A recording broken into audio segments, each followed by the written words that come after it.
Welcome to Namrata KP vlogs. ಇವತ್ತು ಒಂದು ಸಾಂಪ್ರದಾಯಿಕ ತಿಂಡಿ ಮಾಡೋದು ಹೇಗೆ ಅಂತ ನೋಡೋಣ. ಅದೇ ಒತ್ತು ಶಾವಿಗೆ. ಇವಾಗ ನಾನು ತೋರಿಸೋ method one of the easiest method ಅಂತ ಹೇಳ್ಬೋದು.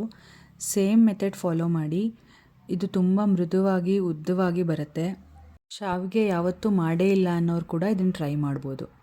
ಪ್ರಿಪ್ರೇಷನ್ಗೆ ನಾನು ಈ ಒಂದು ಅಳತೆ ಗ್ಲಾಸ್ನ ಇಟ್ಕೊಂಡಿದ್ದೀನಿ. ಇದರಲ್ಲಿ 3 ಗ್ಲಾಸ್ ಅಕ್ಕಿ, ಅರ್ಧ ಗ್ಲಾಸ್ ಅವಲಕ್ಕಿನ ತೊಗೊಂಡಿದ್ದೀನಿ. ಇದೆರಡನ್ನೂ ಮಿಕ್ಸ್ ಮಾಡಿ ಒಂದೆರಡು ಸತಿ ಚೆನ್ನಾಗಿ ವಾಶ್ ಮಾಡ್ಕೋಬೇಕಾಗತ್ತೆ. ಈ ಕ್ವಾಂಟಿಟಿಯಲ್ಲಿ 6 ಜನಕ್ಕೆ ತಿಂಡಿ ಸರ್ವ್ ಮಾಡ್ಬೋದು. ನಾನಿಲ್ಲಿ ಸೋನಾ ಮಸೂರಿ ರಾ ರೈಸು ಮತ್ತು ಗಟ್ಟಿ ಅವಲಕ್ಕಿನ ತೊಗೊಂಡಿದ್ದೀನಿ. ಇದಕ್ಕೆ ಊಟದ ಅಕ್ಕಿನೇ ಆಗಬೇಕು, ತಿಂಡಿ ಅಕ್ಕಿಯಲ್ಲಿ ಅಷ್ಟು ಚೆನ್ನಾಗಿ ಬರಲ್ಲ ಇದು ಚೆನ್ನಾಗಿ ವಾಶ್ ಆದಮೇಲೆ 3 ಗ್ಲಾಸ್ ಅಕ್ಕಿಗೆ 4.5 ಗ್ಲಾಸಷ್ಟು ಕುದಿಯುವ ನೀರನ್ನ ಹಾಕಿ ಇದನ್ನ ನೆನೆಸಿಡಬೇಕು. ಅಳತೆ ಬಂದು 1 ಗ್ಲಾಸ್ ಅಕ್ಕಿಗೆ 1.5 ಗ್ಲಾಸಷ್ಟು ನೀರು. ಇದರಲ್ಲಿ ಅವಲಕ್ಕಿ ಕೌಂಟ್ ತೊಗೊಳ್ಳೋ ಅವಶ್ಯಕತೆ ಇಲ್ಲ. ಬರೀ ಅಕ್ಕಿ ಎಷ್ಟು ತೊಗೊಂಡಿರ್ತೀವೋ ಅದಕ್ಕೆ 1.5 ಅಷ್ಟು ನೀರನ್ನು, ಕುದಿಯೋ ನೀರನ್ನು ಹಾಕಿ ಇದನ್ನು ನೆನೆಸಿಡಬೇಕು. ಜಾಸ್ತಿ ಟೈಮ್ ಇಲ್ಲ ಅಂದರೆ 3 to 4 hours ಕೂಡ ನೆನೆಸ್ಬೋದು, ಇಲ್ಲಾಂದರೆ ಓವರ್ ನೈಟ್ ಕೂಡ ನೆನೆಸಿಡ್ಬೋದು. ಇದು ಇವಾಗ ಚೆನ್ನಾಗಿ ನೆಂದಿದೆ. ಇದನ್ನೊಂದು ಮಿಕ್ಸಿಗೆ ಹಾಕ್ಕೊಂಡು ಚೆನ್ನಾಗಿ ರುಬ್ಕೋಬೇಕು. ಸೇಮ್ ನಾವು ದೋಸೆ ಇಡ್ಲಿಗೆಲ್ಲ ಹೇಗೆ ರುಬ್ತೀವೋ ಹಾಗೆ ರುಬ್ಬಬೇಕು. ಬಟ್ ಇದು ನೈಸಾಗಿರಬೇಕು, ಕಣ ಸಿಗಬಾರ್ದು. ಪೂರ್ತಿ ರುಬ್ಬಾದ್ಮೇಲೆ ನಾವೆಷ್ಟು ನೀರನ್ನು ಅಳತೆಲಿ ಇಟ್ಕೊಂಡಿರ್ತೀವೋ ಅದಷ್ಟು ನೀರನ್ನು ನಾವು ಬ್ಯಾಟರ್ಗೆ ಮಿಕ್ಸ್ ಮಾಡ್ಕೋಬೇಕಾಗತ್ತೆ. ಆ ನೀರನ್ನು ಚೆಲ್ಲಬೇಡಿ, ಅದು ಅಳತೆ ಪ್ರಕಾರನೇ ಹಾಕಿರೋದ್ರಿಂದ ಅಷ್ಟು ನೀರು ನಮಗೆ ಬೇಕು. ಇವಾಗ ಹಿಟ್ಟು ರೆಡಿಯಾಗಿದೆ. ನಮಗೆ ಸ್ವಲ್ಪ ನೀರಂತ ಅನಿಸ್ಬೋದು, ಆದರೆ ಇದ್ದೇ ಅದಕ್ಕೆ ಇರಬೇಕು, ಆವಾಗಲೇ ಶಾವಿಗೆ ತುಂಬ ಸಾಫ್ಟಾಗಿ ಬರುತ್ತೆ. ಸೊ ಇವಾಗ ನಾವು ನಮಗೆ ರುಚಿಗೆ ತಕ್ಕಷ್ಟು ಉಪ್ಪನ್ನು ಹಾಕ್ಕೊಳ್ಳಿ. ಇದಕ್ಕೆ ಎಕ್ಸ್ಟ್ರಾ ಬೇಕಂದರೆ ಶಾವಿಗೆ ಮಾಡಿದ್ಮೇಲೆ ಕೂಡ ನಾವು ಹಾಕ್ಕೋಬೋದು. ಉಪ್ಪು ಹಾಕಿ ಇದನ್ನು ಚೆನ್ನಾಗಿ ಮಿಕ್ಸ್ ಮಾಡಿ. ಇವಾಗ ನಾವು ಇದನ್ನು ಇಡ್ಲಿ ಪ್ಲೇಟಿಗೆ ಹಾಕಿ ಬೇಯಿಸ್ಕೋಬೇಕಾಗತ್ತೆ. ಮತ್ತು ಈ ಹಿಟ್ಟನ್ನು ತುಂಬ ಹೊತ್ತು ರುಬ್ಬಿದ ಮೇಲೆ ಬಿಡೋಕ್ಕೆ ಹೋಗಬೇಡಿ, ಹುಳಿ ಬರೋ ಚಾನ್ಸಸ್ ಇರುತ್ತೆ. ಸೊ ಮ್ಯಾಕ್ಸಿಮಮ್ 1 hour ಒಳಗಡೆ ಇಡ್ಲಿ ಹಾಕಿ ಬೇಯಿಸ್ಬೇಕಾಗತ್ತೆ. ಆಮೇಲೆ ಇದನ್ನು 15ರಿಂದ 17 ನಿಮಿಷ ಬೇಯಿಸಿದ್ರೆ ಸಾಕು. ಅದಕ್ಕಿಂತ ಜಾಸ್ತಿ ಬೇಯಿಸೋಕ್ಕೆ ಹೋಗಬೇಡಿ, ಸ್ವಲ್ಪ ಹಾರ್ಡ್ ಆಗಿಬಿಡುತ್ತೆ. ಸೊ ಮ್ಯಾಕ್ಸಿಮಮ್ 17 ನಿಮಿಷ ಸಾಕು.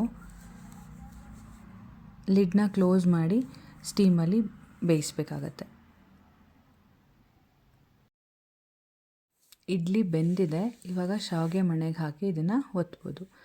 ಅದಕ್ಕೆ ಮುಂಚೆ ಶಾವಿಗೆ ಮಣೆಗೆ ಪೂರ್ತಿಯಾಗಿ ಒಂದು ಸ್ವಲ್ಪ ಎಣ್ಣೆ ಹಚ್ಕೋಬೇಕು, ಅವಾಗಿದು ಅಂಟಲ್ಲ. ಅದಾದಮೇಲೆ ಒಂದೊಂದು ನಮಗೆ ಎಷ್ಟು ಇಡ್ಲಿ ಹಿಡಿಸುತ್ತೋ ಅಷ್ಟು ಇಡ್ಲಿನ ಶಾವಿಗೆ ಮಣೆಗೆ ಹಾಕಿ ಅದನ್ನು ನಿಧಾನಕ್ಕೆ ತಿರುಗಿಸಿ ಪ್ರೆಸ್ ಮಾಡಬೇಕು.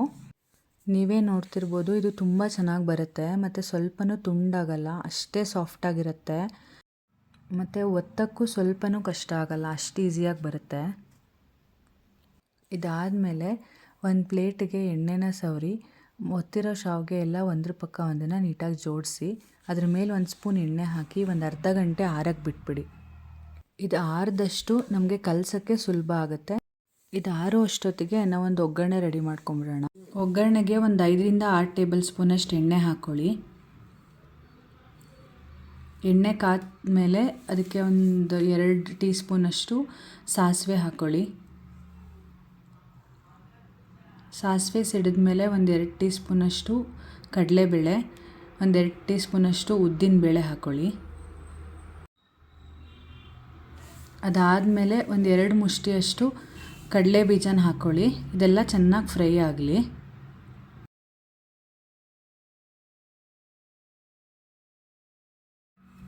ಇದು ಫ್ರೈ ಆದಮೇಲೆ ಒಂದು 20ರಿಂದ 25 ಕರಿಬೇವಿನ ಸೊಪ್ಪನ್ನ ಕಟ್ ಮಾಡಿ ಹಾಕ್ಕೊಳ್ಳಿ. ಅದಾದಮೇಲೆ ನಿಮ್ಗೆ ಎಷ್ಟು ಖಾರ ಬೇಕೋ ಅಷ್ಟು ಕೆಂಪು ಮೆಣಸಿನ್ಕಾಯಿ ಹಾಕ್ಬೋದು, ಅಥವಾ ಹಸಿರು ಮೆಣಸಿನ್ಕಾಯಿ ಕೂಡ ಯೂಸ್ ಮಾಡ್ಕೋಬೋದು. ನಾನಿಲ್ಲಿ ಸೂಜಿ ಮೆಣಸು ಹಾಕಿದ್ದೀನಿ. ಎಲ್ಲ ಚೆನ್ನಾಗಿ ಫ್ರೈ ಆಗಲಿ.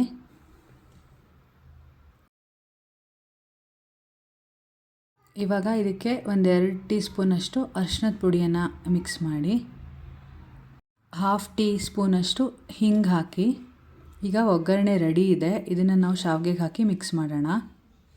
ಮೊದಲು ಮಾಡಿಟ್ಕೊಂಡಿರೋ ಒಗ್ಗರಣೆನ ನೀಟಾಗಿ ಶಾವಿಗೆ ಮೇಲೆ ಸ್ಪ್ರೆಡ್ ಮಾಡಿ.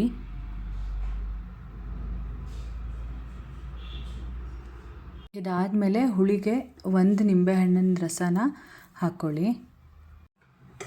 ಉಪ್ಪು ಎಕ್ಸ್ಟ್ರಾ ಬೇಕಂದರೆ ಇವಾಗ ಆ್ಯಡ್ ಮಾಡ್ಕೋಬೋದು. ಇದಕ್ಕಿವಾಗ ಸಣ್ಣದಾಗಿ ಹೆಚ್ಚಿರೋಂಥ ಕೊತ್ತಂಬರಿ ಸೊಪ್ಪನ್ನು ಆ್ಯಡ್ ಮಾಡಿಕೊಂಡು ನಿಧಾನಕ್ಕೆ ಕಲಿಸ್ಬೇಕಾಗತ್ತೆ. ಇದನ್ನು ತುಂಬ ಫೋರ್ಸ್ಫುಲಿ ಕಲಿಸ್ಬಾರ್ದು, ಕಟ್ಟಾಗಿಬಿಡುತ್ತೆ. ನಿಧಾನಕ್ಕೆ ಸಾಫ್ಟಾಗಿ ಕಲಿಸ್ಬೇಕಾಗತ್ತೆ. ಇವಾಗ ಶಾವಿಗೆ ರೆಡಿಯಾಗಿದೆ. ನೀವೇ ನೋಡ್ಬೋದು ಇದೆಷ್ಟು ಉದ್ದವಾಗಿ ಬಂದಿದೆ ಅಂತ. ತುಂಬ ರುಚಿಯಾಗಿರುತ್ತೆ. ನಮ್ಮ ಪಾಪುಗೆ ಶಾವಿಗೆ ತುಂಬ ಇಷ್ಟ. ಹೇಗಿದೆ ಅಂತ ಕೇಳಿದರೆ ಸೂಪರ್ ಅಂತ ಹೇಳ್ತಾ ಇದ್ದಾನೆ. ಒಂದು ಸತಿ ಟ್ರೈ ಮಾಡಿ ನೋಡಿ, ಮನೆಯವರೆಲ್ಲ ತುಂಬ ಇಷ್ಟಪಡ್ತಾರೆ. ಈ ರೆಸಿಪಿ ನಿಮ್ಗೆ ಇಷ್ಟ ಆದಲ್ಲಿ ನನ್ನ ಚಾನಲ್ಗೆ ಸಬ್ಸ್ಕ್ರೈಬ್ ಆಗಿ, ಲೈಕ್ ಮಾಡಿ, ಹಾಗೆ ಶೇರ್ ಮಾಡಿ. Thank you.